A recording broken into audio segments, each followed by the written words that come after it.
Star Wars only, I don't know what the fuck your problem is. Star Wars Galaxy's Edge actually has a unique design coming from Colin Trevorrow's version of Episode 9. This is an exclusive article coming from Collider, so go check them out. They actually have an interview with Colin Trevorrow. So the story behind this is, at Galaxy's Edge, there are a few life-sized ships that you can see, like an A-Wing fighter, an X-Wing fighter, and a Millennium Falcon.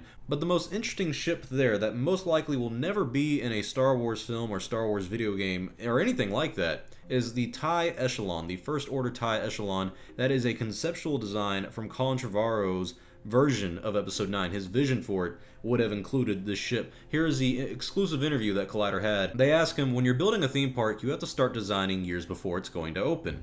I heard the Tie Echelon was actually something you created with your design team when you were on Episode 9. And then Colin Trevorrow said that's true. And then Collider asked, can you share how you were involved in Galaxy's Edge and the behind-the-scenes story on creating that ship? And Trevorrow says, it was just a natural part of the process. The Imagineering team had us develop a new ship for the park while we were designing the film. I took it pretty seriously. It's not every day you get to be part of something like that. They let me see what they were working on, so I got to see what Galaxy's Edge was going to be. I think what they've created is incredible. It's such an immersive experience. Then Collider asked, when you're coming up with the ship, was it part of a sequence you had been working on, or was it, I'll come up with the ship and then we can find a way to make it fit into the movie?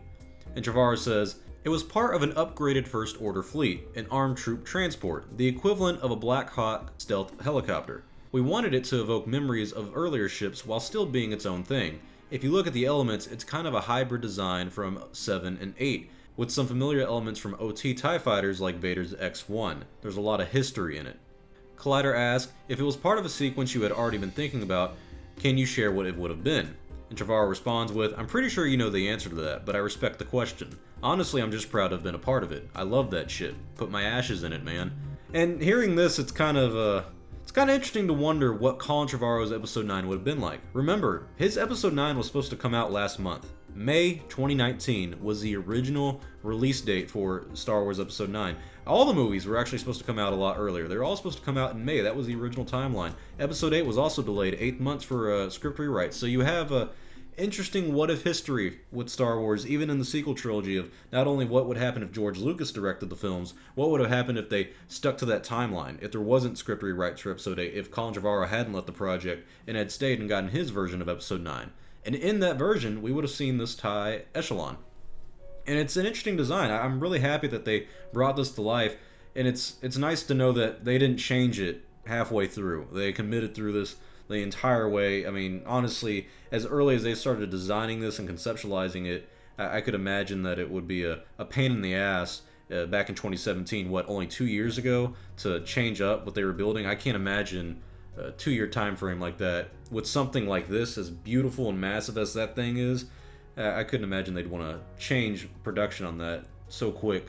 But it sucks to think that this ship is the only time you're ever going to see it. Like, this life-size version of the ship is the only way you're going to be able to see it. But it's also kind of cool. It's one of those rare things now in the Star Wars franchise where we should just keep that there and never do another version of it. Don't put it in a game, don't put it in a movie, a show, nothing like that. Because we can always say, hey, you can only see Colin Trevorrow's Episode 9, Tie Echelon at Star Wars Galaxy's Edge.